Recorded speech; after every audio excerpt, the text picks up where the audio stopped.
안녕하십니까. 이번 강의는 내신 대비 강좌입니다. 대상 지문은 윤선도의 만흥이란 작품입니다. 자, 만흥이란 것이 무엇입니까? 라고 이야기를 하면 귀향에서 풀려난 작가가 은거하고 있을 때, 그러니까 옛날 정치라는 것이 줄 잘못 쓰면 쌍코비 터지는 게 옛날 정치거든요. 그래서 맨날 귀향 갔다가 이제 귀향살이 안 하련다. 그래서 속세를 떠나서 은가고 있을 때 지은 작품인데, 저절로 일어나는 흥취, 그러니까 세속을 떠나 자연 속에서 살아가니 흥취가 솟아난다, 그런 얘기입니다. 조정의 일에서 벗어나, 자, 부정적인 것은 세속의 일. 그래서 시비나 명리 같은, 명리라는 것은 명예와 이익이란 얘기인데, 그런 걸 다 떠나서 어디에 자연 속에 귀하여 살아가는, 그래서 삶의 즐거움을 노래하고 있습니다. 전체 육수로 이루어진 연시조고요. 한정적 성격, 자연 친화적 성격을 가지고 있습니다. 한정적이라는 것은 한가롭게 지내는 정을 노래한다라는 얘기고요. 자연에 묻혀 사는 즐거움이 주제가 되겠습니다. 그래서 상황 정서 태도를 봐보면 산수간 바위 아래 초가집을 짓고 산다. 근데 여러분들아, 지금 여기서 산수간 바위 아래 그 다음에 초가집 하는 말들이 나와 있는데, 우리가 고전 시간은 그 대구법과 대유법이 아주 두드러지게 드러나는데, 이런 것들은 전부 대유법으로 이해를 해주시면 되는 겁니다. 그럼 이게 대유법으로 이해가 된다 말은 무슨 말이냐면, 산수간이라는 것은 자연을 이야기를 하는 거고, 초가집은 안분지족 안빈낙도의 상징입니다. 마찬가지로 보리밥 풋나물, 그런데 역시 대유법으로 이해를 하시면 되겠고, 그래서 소박한 음식, 안분지족 안빈낙도, 먼 산을 바라보며, 먼 산, 대유법, 자연. 그래서 강산을 지키는 것을 천명으로 여기겠다.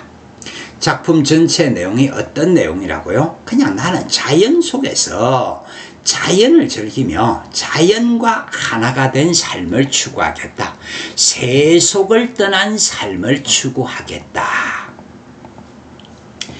자, 시어 19의 의미를 살펴보면, 산수간 바위 아래 띠집 하나 짓고 보리밥 풋나물 먹으면서 바위끝 물가에서 살고 싶다. 안분지족 안빈낙도. 이 사자성어만 기억을 하시면 되는 겁니다. 그 다음에 임천 한흥이란 말이 나오는데, 여러분들 역시 대유법으로서 이건 수풀과 샘 그러지 말고 자연 그러면 되겠고요. 한가롭게 지내는 정서 태도가 드러나는 겁니다. 그래서 이런 것들이 주제의식을 압축적으로 보여주고 있는 것이 아니겠느냐. 그 다음에 표현상의 특징을 보면, 이 작품에서 표현상의 특징은 대조가 아주 두드러지게 드러나는데요. 대조라는 것이 무슨 말이냐면, 세속적인 부귀영화를 마다하고 자연 친화적 삶을 살겠다. 그래서 자연에 묻혀 사는 즐거움을 강조하고 있다. 내용은 단순합니다. 내신 대비이기 때문에 그냥 심플하게 강의합니다. 그래서 전체적으로 자연을 즐기는 삶에 자부심을 느끼고 있습니다. 속세와 대비되는 자연을 이상적 공간으로 인식하고 있습니다. 제1수의 남들이라는 것은 세속적인 삶을 추구하는 사람들이고요. 그래서 제2수의 여남은 일이란 나머지 일이란 얘기인데, 이 나머지 일도 세속적 가치를 상징합니다. 그래서 세속적 가치에 방점을 찍는 사람들이다. 그 다음에 제2수와 제3수의 종장에서 임천 한흥, 자연에서 지내는 한가로운 흥을 드러내고 있다. 맞습니다. 그런데 특별히 공간의 이동은 없어요. 공간의 이동은 없이 그냥 자연이라는 것 전체를 뭉뚱그려서 얘기를 하고 있습니다. 그 다음에 이 작품은 대조가 두드러지게 드러나고 있다라는 거 잡아주시고요. 대조. 그 다음에 서리법은 뭐 특별히 드러나 있지는 않습니다. 본문을 살펴볼 터인데요. 조금 글자가 깨어지고 있습니다. 이게 파워포인트의 특성이라서 어쩔 수가 없는 거고요. 간단하게 본문 읽어 가겠습니다. 보리밥 풋나물을 알맞게 먹은 후에, 보리밥과 풋나물을 알맞게 먹은 후에. 자, 여러분들, 보리밥 풋나물 같은 경우는 대유법으로 이해를 하시면 된다 그랬습니다. 이 소박한 음식, 바위 끝 물가라는 것도 대유법으로 이해를 하시면 됩니다. 자연을 나타내는 거고요. 실컷 논이노라. 그래서 자연 속에서 사는 생활의 모습을 구체적으로 형상화하고 있습니다. 그 남은 여남은 일, 그 밖에 나머지 일이란 것은 세속적 욕망을 얘기를 하는 건데, 불할 줄, 부러워할 줄이야 이시랴 랴는 서리법입니다. 서리법. 그래서 부러워하지 않겠다. 자연 속에서 소박하고 즐겁게 살아가는 삶을 얘기하고 있습니다. 잠들고 혼자 앉아 먼 산을 바라보니, 먼 산을 바라보니, 여러분들, 먼 산 같은 경우도 대유법, 자연을 바라보니, 그리워하던 이미 온다고 반가움이 이러하랴, 서리법이 되겠는데, 어쨌거나 자연과 임의 대비를 통해서 이런 것들이 내신 시험에서는 비교법이라는 문제로 출제가 될 수도 있습니다. 그래서 비교를 통해서 강조하고 있는 거야. 자연을 즐기는 모습을 강조하고 있는 겁니다. 정서 태도는 반가움. 그래서 자연이 더 반갑다라는 이야기입니다. 말씀도 그래서 비교법, 서리법이 나와 있고요. 말씀도 웃음도 아니하여도, 그래서 이심전심의 사자성어를 생각해 주시면 되겠습니다. 자연에서 느끼는 친근감을 표현하고 있고요. 그 다음에 누가 삼공보다 낫다 하더니 만승이 이만하랴 그랬는데, 영의정, 좌의정, 우의정, 삼증성을 얘기를 하고요. 만승은 그 천자를 얘기를 합니다. 그래서 내가 지금 자연 속에서 자연과 더불어 지내는 삶을 살고 있으니 삼증성보다도 낫고 천자보다도 낫다. 이제로 생각하니 소부허유가 야같더라 그랬는데, 소부허유고사는 뭐 고전에서 자주 나오는 건데, 왕자리도 마다하고 자연 속에서 숨어 지내는 걸 말하는데, 낙돋더라, 야가 빠졌다.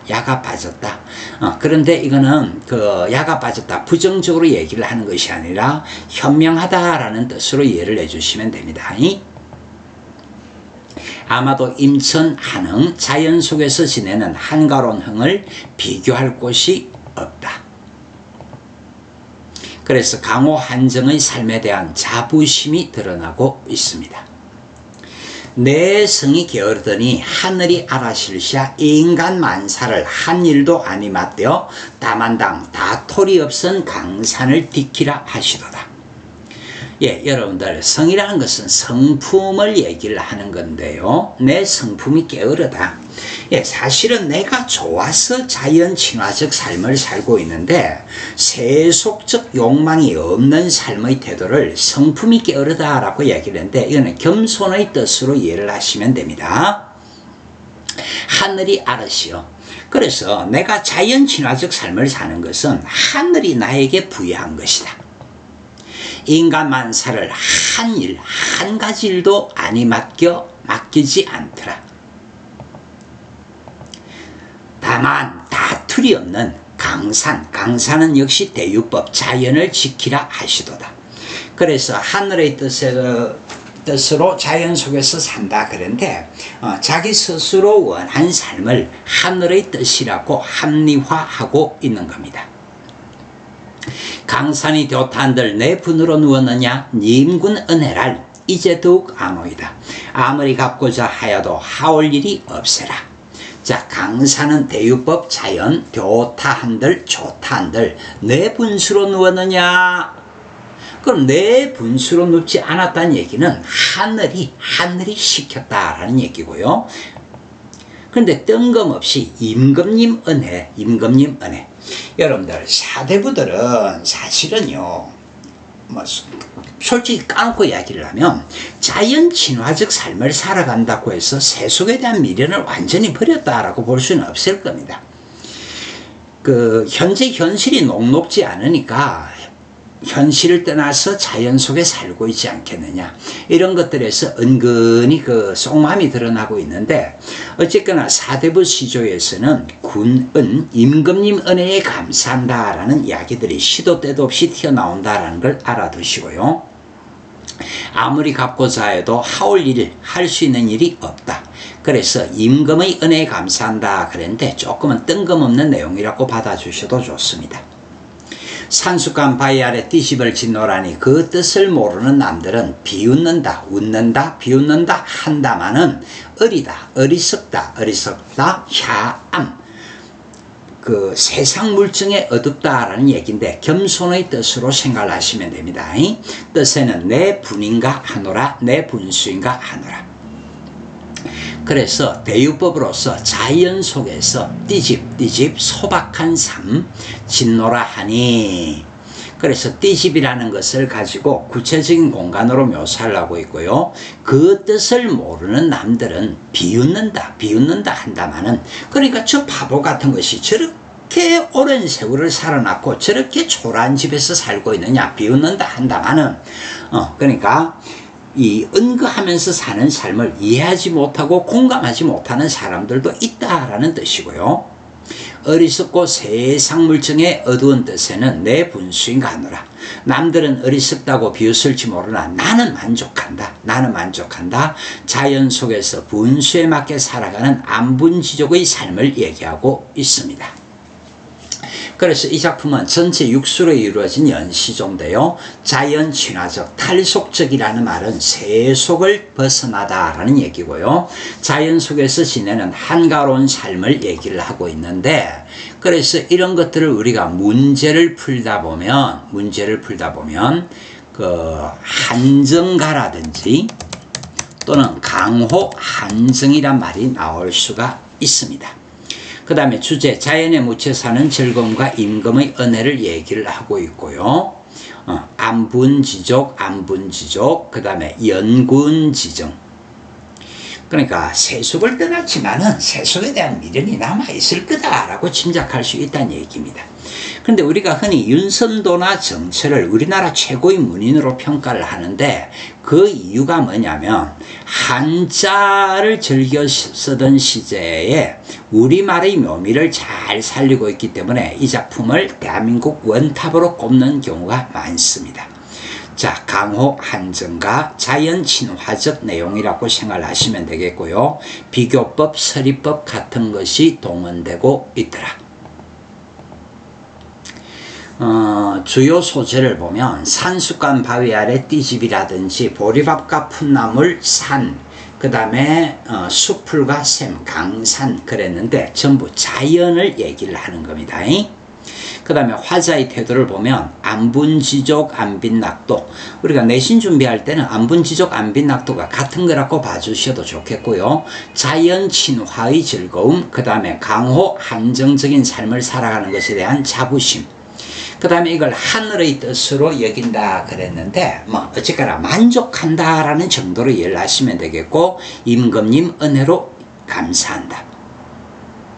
그 다음에 이 작품 의미의 대립적 구조가 드러나는데요. 부정적 이미지는 세속의 삶, 긍정적 이미지는 자연 친화의 삶이라고 생각을 하시면 됩니다. 그 다음에 부정적 이미지, 그 밖의 나머지 일이라 그랬는데 세속적 욕망을 얘기를 하는 거고요. 긍정적 이미지는 보리밥, 풋나물, 안분지족의 삶, 바위 끝 물가에 실컷 노래노라 자연 친화적인 삶이 긍정. 그 다음에 우리가 세속적 욕망의 정점에 도달해 있는 걸 삼정승이나 천자의 삶이라고 얘기를 할 수 있겠는데, 이것이 여기서는 부정적 이미지로 사용되고 있고요. 그 다음에 소부나 허유, 세속을 떠난 삶, 그 다음에 임천, 한응이 긍정적 이미지로 사용되고 있습니다. 인간 만사가 부정적이고요. 다투리가 없는 강산, 자연이 긍정적 이미지입니다. 그래서 현대풀이를 그냥 가볍게 읽어주면 아름다운 강산의 바위 아래 초가집을 짓고자 하니 그 뜻을 모르는 남들은 오타가 있네요. 남들은 비웃기도 한다마는 어리석고 시골뚜기 뭐 이 오타가 조금 있습니다. 미안합니다. 시골뚜기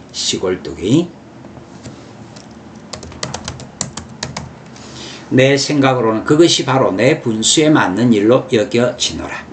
보리밥과 풋나물을 알맞게 먹은 후에 바위 끝의 물가에 앉아 실컷 논이렸다. 그 밖의 다른 일, 세속적 욕망이야 부러워할 리가 있겠느냐. 서리법이 사용되고 있습니다.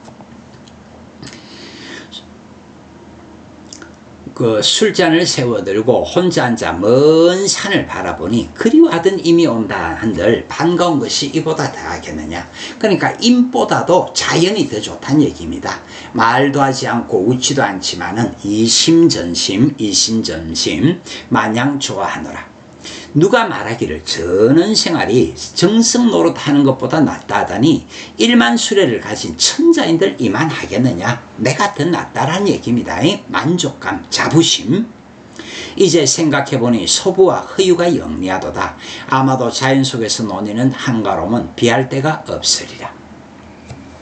내 본성이 본래 게으른 것을 하늘이 아시어서 인간 세상 수많은 일 중에서 어느 것 하나도 맡기지 않고 다만 서로 차지하려 다투지 않는 강산을 지키라고 하셨구나.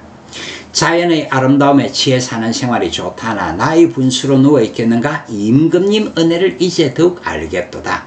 이 은혜를 갚고자 해도 갚을 길이 없겠구나. 자, 여러분들, 내용이 비교적 단순한 작품이라서 선생님이 간단하게 수업을 진행하였습니다. 자, 오늘은 여기까지 진행하겠습니다. 수고하셨습니다.